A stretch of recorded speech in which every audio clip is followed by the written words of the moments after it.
The wind rolling off the harbor felt like strips of ice brushing against my neck as I stepped out of the antique pavilion in Northbridge. Sydney's early winter always had a way of cutting deeper than expected, slipping past coats and scarves to remind you what loneliness truly felt like. For the last 3 years, I had buried myself in work, cataloging dynastic urns, authenticating scrolls, chasing the faint echoes of history abroad, because anything was better than facing the silence of my house back home. I was on my way to buy a small dress for my niece, a simple errand, a quiet distraction, when I froze mid-stride. My breath stalled, my muscles locked, and the world around me tunneled into a single point behind a glass storefront. Under a chandelier shaped like falling stars, a man knelt beside a little boy. He was fitting the child's feet into tiny leather boots, smiling patiently as the boy wriggled. Standing beside them was a young woman with spilling curls and an air of polished confidence. She held a designer bag worth more than most people's rent. The family scene should have been sweet, maybe even charming, but it cracked something inside me, because I knew that profile, that gentle crease at the brow, that small birthmark beneath the left ear. I had memorized the slope of that jaw the way sailors memorize the North Star. I had kissed that mouth 1,000 times. I had clung to that voice when life was good and collapsed over its absence when it vanished. It was Elias, my husband. The man the world, and I, believed had died in a plane crash 3 years earlier. My body went numb, then hot, then cold again. I felt the blood drain from my face so sharply it made me sway. The chandelier's sparkle blurred, but I didn't scream or throw myself through the glass. Instinct saved me. The same instinct that had made me a respected antiquities consultant across 6 museums. Do not act until you understand what you are looking at. Never strike until you know the object's true form. I stepped back into a column of shadow, pulled out my phone, and zoomed in. My hand shook violently, but the truth refused to blur. The boy was about 3, the perfect age, the perfect timing, and he had Elias's eyes. His exact hazel gold mixture, his quiet concentration, even his tiny frown, and the woman, Marina, his former executive assistant. The one he swore repeatedly was practically a little sister and who needed guidance because of her difficult upbringing. Guidance. What a generous word for betrayal. They looked happy. Blissfully so. The kind of happiness you expect from people who have never buried a loved one, never stood over a fake coffin, never sold their family heirlooms to pay debts left behind by a ghost.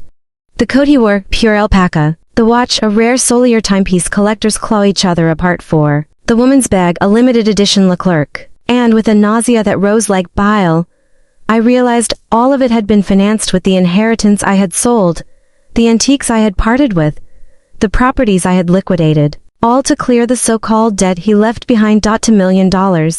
Money that hadn't vanished in failed investments. Money that had been siphoned away. Here, to build his new kingdom. My jaw locked so tightly I tasted blood. The man I had mourned was living better than a monarch, raising a new child while I spent 3 years working myself to exhaustion, caring for his aging parents, paying down a mountain of fabricated debt, before my grief could twist into something reckless. Elias lifted his head, perhaps sensing eyes on him. I ducked back fully behind the lamppost, pulling my hood low. I slipped into the moving stream of pedestrians. I didn't let myself breathe until I was half a block away. I couldn't confront him. Not yet. Emotion was a liability. Outrage only warns the enemy you've seen the truth. I hailed a taxi. Airport, I whispered. Please hurry. My hand trembled around my phone. The 30-second video felt as heavy as a tombstone. Rain streaked across the taxi window, merging with the tears I refused to acknowledge. I watched Sydney retreat behind me like a memory I no longer wished to keep.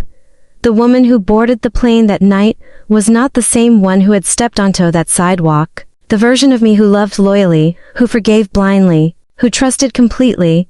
She died the moment I saw Elias smiling at another woman's child. As the plane climbed, I curled into my seat and stared into the darkness outside. I refused the wine they offered, choosing ice water instead, hoping the cold could extinguish the flames inside me. But cold can only numb the tongue, not the soul. My mind dragged me back to the worst day of my life, the day news broke that Elias's plane had crashed. There were no bodies, only wreckage, only DNA from a fragment of tissue, only grief loud enough to drown reason. His mother wailed in my hospital room. His father nearly collapsed from shock. I held a framed photo of him for days until my tears ran dry.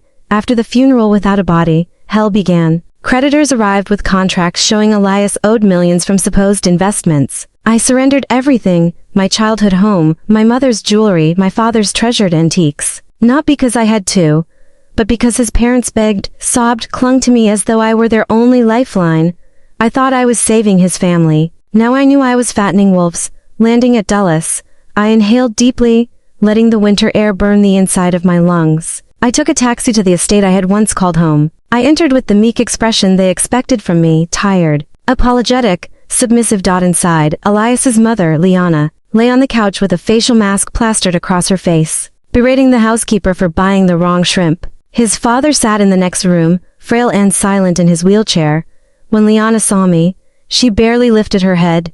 "You're late," she complained. "This house isn't going to run itself. No welcome, no concern, only entitlement." I played my role. I apologized. I acted defeated. I went upstairs and locked myself in the bedroom that had once held our wedding photo, still hanging, still smiling down at me with the weight of a lie. I took out a disposable phone I'd bought at the airport and called my father's closest friend and attorney. "Rowan, it's Leora," I said, voice steady despite the storm building inside me. "I need you to initiate the full protection protocol. Separate all my personal assets from anything tied to Elias or his family. And Rowan, I need you to re-examine the plane crash case." His silence was long, sharp. "You believe he's alive?" "I don't believe it," I answered. "I saw it." The next morning, I met Rowan at a small cafe in Georgetown. He viewed the video. The color drained from his face. He inhaled sharply, muttering, "My God." He staged his death. I told him everything, the debts, the sacrifices, the suspicions I never dared entertain. Rowan flipped open a manila folder he'd brought. "I checked the crash reports last night," he said. "Leora, his dental records were altered 6 months before the accident. And the DNA, it could have matched a cousin. Someone in his extended family disappeared around that time." Each word felt like another fracture in the memory of the man I once loved. "I want justice," I told him. "Not mercy, not negotiation, justice. You'll have it," Rowan assured me. At home, I shifted fully into my new role. A desperate daughter-in-law who had run out of money. I stopped buying expensive groceries. I canceled Leona's cosmetic treatments. I served modest meals and apologized endlessly. Leona raged, cursed, accused me of hiding funds for a lover. I cried, convincingly, and pointed her to a stack of fabricated foreclosure notices Rowan had prepared. She paled as she read them. Fear, for the first time, began to break her arrogance. That night she brought me her usual cup of herbal tea. I accepted it with a grateful smile. When she left, I poured it into a jar. The next morning, I delivered the jar to Dr. Orrin Hale, a respected botanist and friend of my father's. His face hardened as he analyzed the brew. "This mixture," he said gravely, "is designed to suppress fertility permanently. If taken over time." The floor didn't just drop beneath me, it vanished. 3 years. 3 years of drinking poison disguised as care. I felt something inside me break cleanly, not like glass, but like bone, healing into a new shape. I asked him for a formal report. He gave it to me without hesitation, emerging into the sunlight outside his clinic. I felt no tears left, only resolve. The woman they had tried to weaken was gone. The woman walking forward now carried fire in her veins. And I knew exactly where to aim it. Rowan called me 2 days later, urgency twisting through his voice. "Leora, you need to come to my office, now." I drove straight there, feeling the world narrowing into a single thread drawn tight between my ribs. When I arrived, he slid a thick binder across the polished table. His eyes were hard. "This," he said, "is the financial trail your in-laws have been hiding." I opened the binder, and the numbers struck like a blow to the sternum. Month after month, Leona and her husband received sizable transfers from foreign shell companies labeled as medical support, charitable contributions, or family aid. Rowan tapped the page with the back of his pen. "These companies," he explained, "were created by Elias. They laundered his offshore funds. Your in-laws weren't victims. They were participants. They've lived comfortably while you sold your history to pay debts that never existed."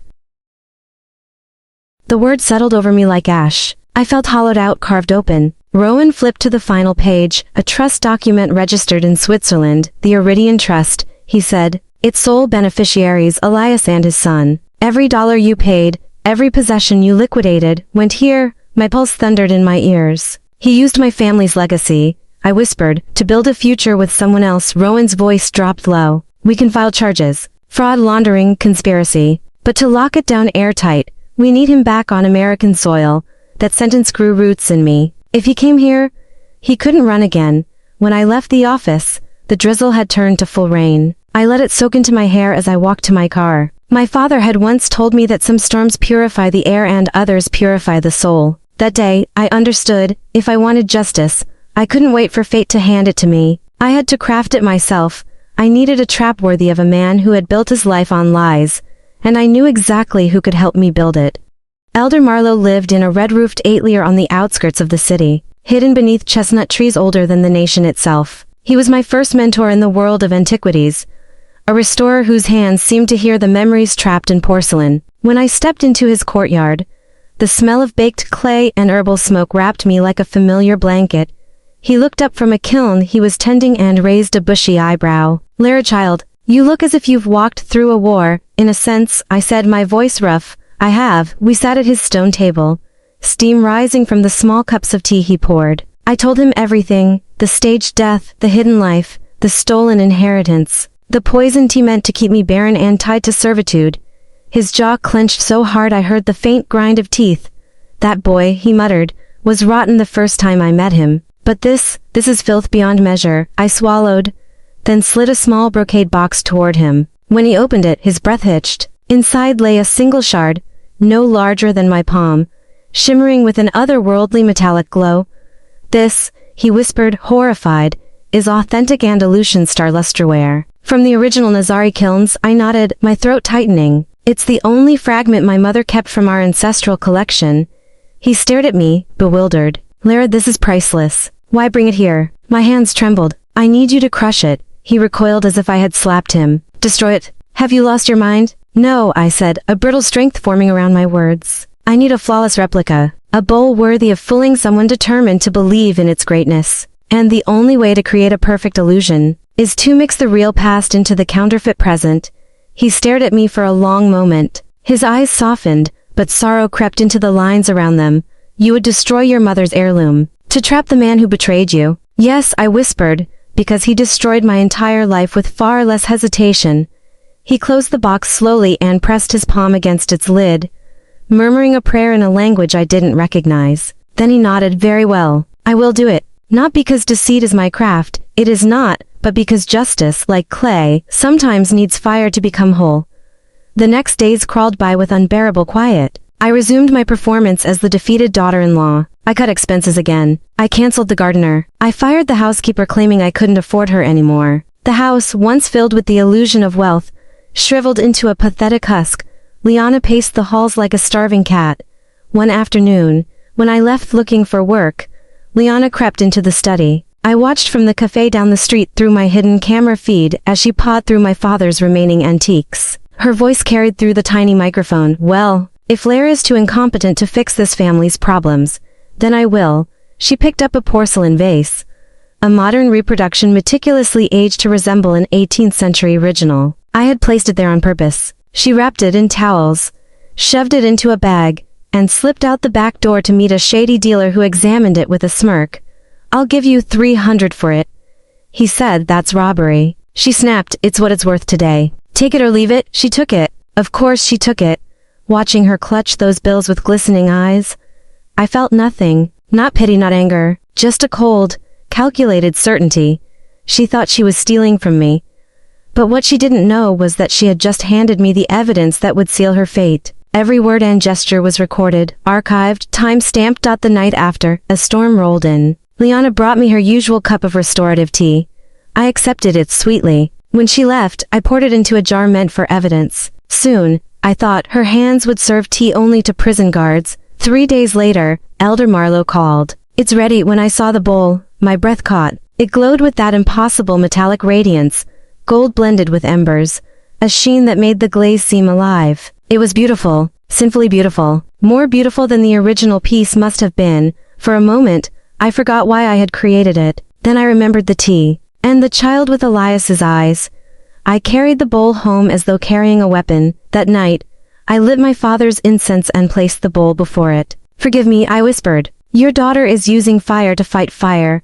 The next day, I contacted Arthur Langford, a British broker known for dealing with private collectors to wealthy for their own good. I told him I represented a dying aristocratic family looking to sell a legendary starluster bowl. He laughed at first, Then I showed him the bowl under a special lamp. His laughter died in his throat. Leora, if this is real, it is, I said soberly, but it will be sold only to someone of impeccable legacy, someone who wants to restore it to its homeland. Arthur's greed shone through the screen. Leave it to me, the world will be clamoring within days. He wasn't exaggerating. Within a week, he sent an encrypted note.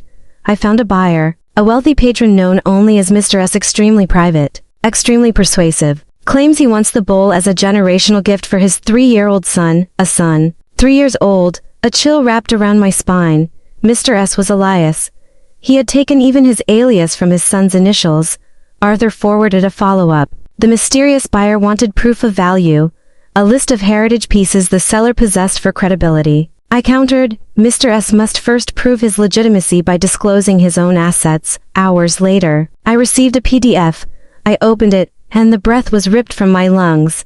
There they were, my father's treasures. The Ming cup he adored. The vases he polished every season. The scroll that hung above his desk. All photographed in immaculate condition.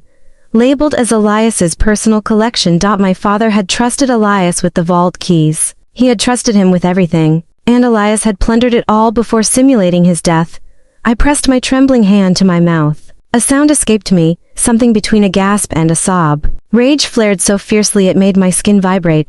This was no longer about marriage or betrayal. This was desecration. I saved every page. These were no longer antiques. They were legal weapons. Knowing his ego, I wrote to him directly through my anonymous email identity. The custodian. I referenced obscure ceramic terms I knew he would recognize from our conversations years ago. I added a fabricated detail. A crescent-shaped maker's mark. Knowing he would swallow it whole, his reply came quickly. Astonishing. Name your price. I must have it. Of course he did. He saw himself as an expert. He wasn't. He was a collector of borrowed knowledge and stolen fortunes. I remained silent for 3 days to cultivate his desperation. When I finally responded, I stipulated the sale must take place in the United States, at the ancestral residence of the family I claimed to represent. He resisted. He argued for Zurich. I refused. I insisted on homeland soil. At last, he relented. I will travel to America. Do not fail me. The trap had its jaws around him now. Before leaving Europe, he liquidated every stolen piece. Sold the Ming cup in Macau. Sold the vases in Doha. Sold our family's scroll to a trafficker in Prague. All the things my father had cherished dispersed across continents like ashes. And all of it under surveillance. Recorded by Interpol. Documented by Rowan's contacts.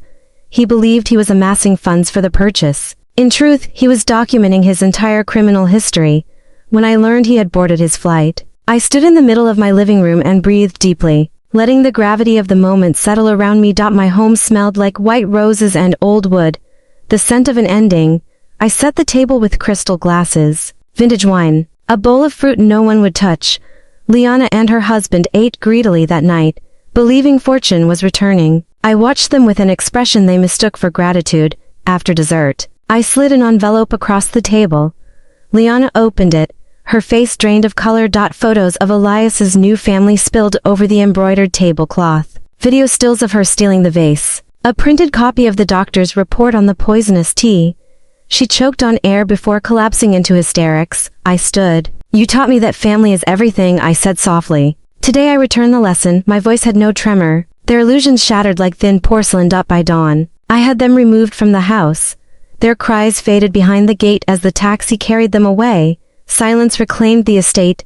Hours later, my phone buzzed. A message from Elias. I am in DC. Where is the meeting location? I responded. 18 Willow Path, my home. Let him walk into the past he destroyed. He arrived in a black luxury sedan, dressed like triumph incarnate. I watched through the window as he adjusted his cuffs, smoothed his hair, and approached the door with the confidence of a man returning to claim what he believed was rightfully his. When I opened the door, his smile froze. Leora. I stepped aside, letting him enter as if he were no more significant than a stranger asking for directions. In truth, I was welcoming him into the final chamber of his own labyrinth. Asterisk. He stepped into the foyer with the cautious confidence of a man who thinks he still owns the room. His gaze drifted across the walls, the staircase, the chandelier, searching for familiarity, searching for something, anything, that might explain why the woman he'd abandoned was now holding the keys to the house he once called his. You're still living here? He asked, scanning the space as though evaluating its worth. I assumed you'd sold it by now. Or lost it. I didn't respond. I simply gestured toward the sitting room. He followed, shoulders squared, trying to project dominance despite the tremor he failed to hide. On the coffee table, a porcelain teapot waited between two cups. The bowl, the replica he believed to be priceless, rested in a velvet-lined box beside it. He noticed the flowers first. White orchids, his old favorite. A crooked smile tugged at his lips, trying to set a mood. Leora, really? This melodrama doesn't suit you. I prepared tea, I said calmly. You used to like jasmine. That was years ago, he muttered, though he still sat. Habit perhaps, or ego, believing nothing about this moment could harm him. I poured the tea with steady hands. The steam drifted upward like soft ghosts. So, he said, leaning back, where is the owner of the bowl? You couldn't possibly be the seller. You can't even afford a decent lawyer, let alone a heritage artifact worth a fortune. I met his eyes for the first time since he arrived. I am the owner, he blinked, surprised, then laughed, a sharp, ugly sound. You expect me to believe you, of all people, possess something that rare? You were barely scraping by when I left. I sipped my tea. And yet, here we are. His laughter died slowly as confusion crept in. He looked at the box, then back at me, trying to piece together a puzzle he hadn't realized he was part of. Leora, he said in a gentler voice.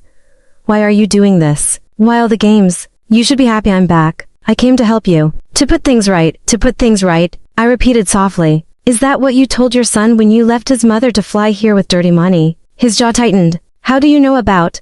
I know everything, Elias. He swallowed, then attempted to recover his composure. Listen, you're emotional. That's okay. We can talk through this. I never wanted to hurt you. But sometimes you have to make sacrifices to reach a better life. You don't understand ambition. I looked at him, letting silence carve the truth between us. You faked your death, I said. You let me bury you. You let me sell my home, my mother's jewels, my father's life's work, while you drank wine on foreign beaches and raised another child with another woman. And you dare speak to me of ambition? He opened his mouth. Nothing came out. For 3 years, I continued. I cared for your parents. I worked until my bones felt hollow. And every night, your mother brought me a cup of tea. Tea she claimed would give me strength. I smiled without warmth. Do you know what was really in it? Confusion flickered.